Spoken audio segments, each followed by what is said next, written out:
Hello again. This is the third in a series of videos around exit strategies for the Note Unlimited portal.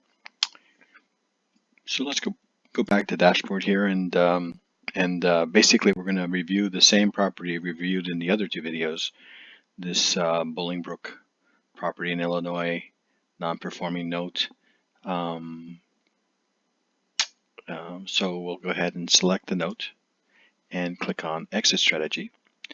And the figures that we're going to be particularly interested in is the market rent. In this case, the market rent estimate is $1,600. So if we apply the 1% rule based on the rents, gross rents, the property value is, to an investor would be $160,000.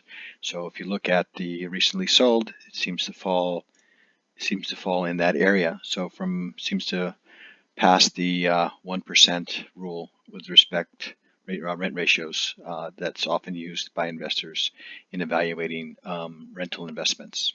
So let's go ahead and take a look at our parameters that we were going to use in our exit strategy.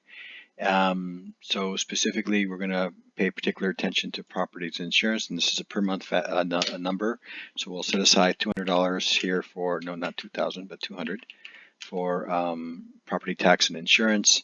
We're going to set aside some funds for vacancies. So let's say on a per month basis, we'll set aside maybe another couple $100 on a per month basis for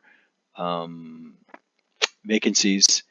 And let's see, we'll drop the auction fee, we'll drop the foreclosure cost down to $3,000, and the eviction cost down to let's say $1,500. And see, we'll leave title and escrow, city taxes alone. We're not going to do a full renovation. We're just going to get it rent ready. So we're going to set aside $5 per square foot to take care of any sort of renovations that are needed. We'll say that we'll set aside 3 months of time in order to accomplish that, maybe $250 for permit costs. So we have a total acquisition cost, including foreclosure and eviction, of $59,891, and a project cost, renovation cost of $7,930. So we'll take that back to strategies now. So we have the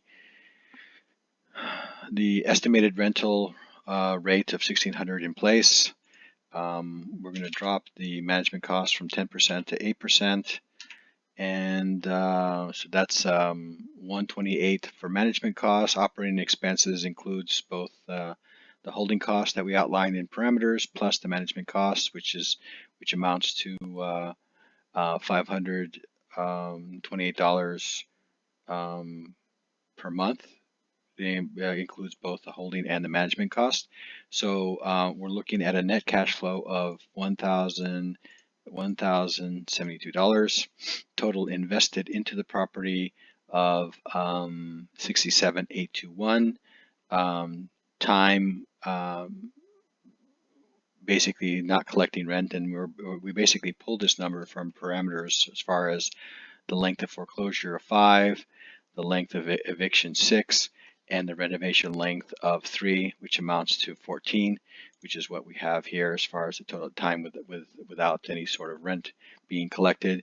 So we're looking at, for this particular property, a pretty decent annualized a return on investment of 16% annual. So not a bad return for a property, and that's basically worth anywhere in the range of $140,000. So hopefully that you found that to be helpful. And stay tuned for our next video and final video for non-performing strategies to review the rent and sell. Thanks again.